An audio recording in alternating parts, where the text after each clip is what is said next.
ഇന്നെനിക്കൊരു special day ആണ്. Because today is my fathers birthday. അപ്പോൾ പതിവ് പോലെ തന്നെ ഞങ്ങൾ ഡ്യൂട്ടിക്ക് പോയി. ഡ്യൂട്ടി കഴിഞ്ഞിട്ട് എൻ്റെ വീട്ടിലേക്ക് പോകാനാണ് പ്ലാൻ. അപ്പോൾ ദേ ബർത്ത്ഡേ ബോയ്ക്ക് എന്തെങ്കിലുമൊക്കെ വാങ്ങണ്ടേ. അമ്മ നമ്മളൊരു ഷർട്ട് വാങ്ങാനായിട്ട് ഒരു ഷോപ്പിൽ കയറി. ഇതെൻ്റെ അനിയൻ്റെ വക കേട്ടോ. അവൻ പറഞ്ഞിട്ട് വാങ്ങുകയാണ്. അവനങ്ങ് പുറത്ത് ദുബായിലാണുള്ളത്. അപ്പോൾ നമ്മൾ ഷർട്ടൊക്കെ വാങ്ങി അവിടെ നിന്ന് ഇറങ്ങി. പിന്നെ നമുക്ക് കേക്ക്, ബർത്ത്ഡേക്ക് കേക്ക് ഇല്ലാതെ എന്ത് ബർത്ത്ഡേ അല്ലേ. അപ്പോൾ നമ്മൾ കേക്ക് വാങ്ങാനായിട്ട് ദേ ഈ ചേവായൂരുള്ള ഹെവൻലി കേക്ക്സിലാണ് വന്നേക്കുന്നത്.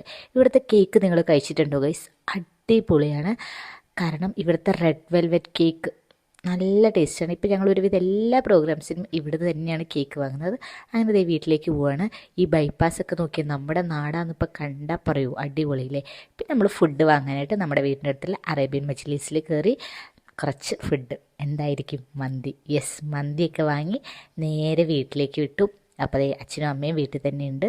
നമ്മളങ്ങനെ വീട്ടിലെത്തി, കേക്കൊക്കെ കട്ട് ചെയ്തു, ഫുഡൊക്കെ കഴിച്ച് ഹാപ്പിയായി. ആ ഷർട്ടാട്ടോ അച്ഛനിട്ടേക്കുന്നത്, അടിപൊളിയായിട്ടില്ലേ. അതങ്ങനെ ആ ദിവസം അവിടെ കഴിഞ്ഞു. അപ്പോൾ ഹാപ്പി ബർത്ത്ഡേ അച്ഛാ.